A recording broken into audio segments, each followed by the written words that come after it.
Pendidikan pada dasarnya bertujuan untuk mengembangkan karakter dan kompetensi murid. 3 komponen penting dalam pendidikan meliputi kurikulum, pembelajaran, dan asesmen. Asesmen diperlukan untuk menilai efektivitas pembelajaran dan ketercapaian kurikulum. Informasi dari asesmen nasional dapat dimanfaatkan untuk memperbaiki proses pembelajaran. Dengan demikian, asesmen nasional tidak dirancang untuk menghakimi sekolah atau melakukan pemeringkatan sekolah. Informasi yang diperoleh digunakan untuk perbaikan kualitas belajar mengajar yang pada gilirannya akan meningkatkan hasil belajar murid.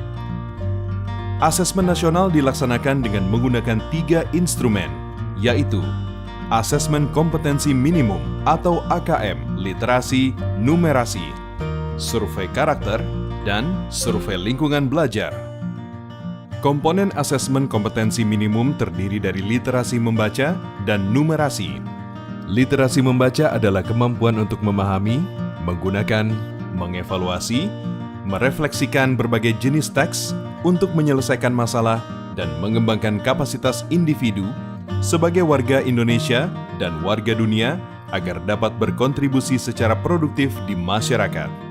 Numerasi merupakan kemampuan berpikir menggunakan konsep, prosedur, fakta, dan alat matematika untuk menyelesaikan masalah sehari-hari pada berbagai jenis konteks yang relevan untuk individu sebagai warga negara Indonesia dan dunia. Instrumen kedua, survei karakter, dikerjakan oleh murid untuk mendapatkan informasi hasil belajar sosial emosional. Survei karakter mengukur 6 aspek profil pelajar Pancasila, yaitu beriman dan bertakwa kepada Tuhan Yang Maha Esa, serta berakhlak mulia, berkebinekaan global, bergotong royong, mandiri, bernalar kritis, dan kreatif. Instrumen ketiga, survei lingkungan belajar, dikerjakan oleh murid, guru, dan kepala sekolah untuk mengukur kualitas berbagai aspek input dan proses belajar mengajar di sekolah. Survei lingkungan belajar mengumpulkan informasi tentang kualitas proses pembelajaran dan iklim sekolah yang menunjang pembelajaran.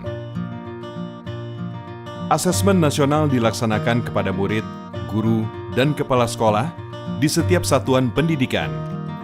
Murid akan mengikuti asesmen kompetensi minimum, survei karakter, dan survei lingkungan belajar. Sementara guru dan kepala sekolah hanya mengikuti survei lingkungan belajar.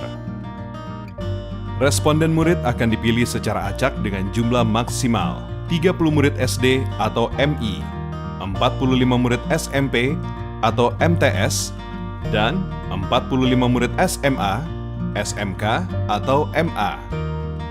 Sementara responden paket A, B, dan C adalah semua warga belajar yang mendaftarkan ujian kesetaraan pada masing-masing paket, yaitu ujian kesetaraan paket A untuk kelas 6, paket B untuk kelas 9, dan paket C untuk kelas 12. Dengan melaksanakan asesmen nasional, mari kita tingkatkan mutu pendidikan di Indonesia.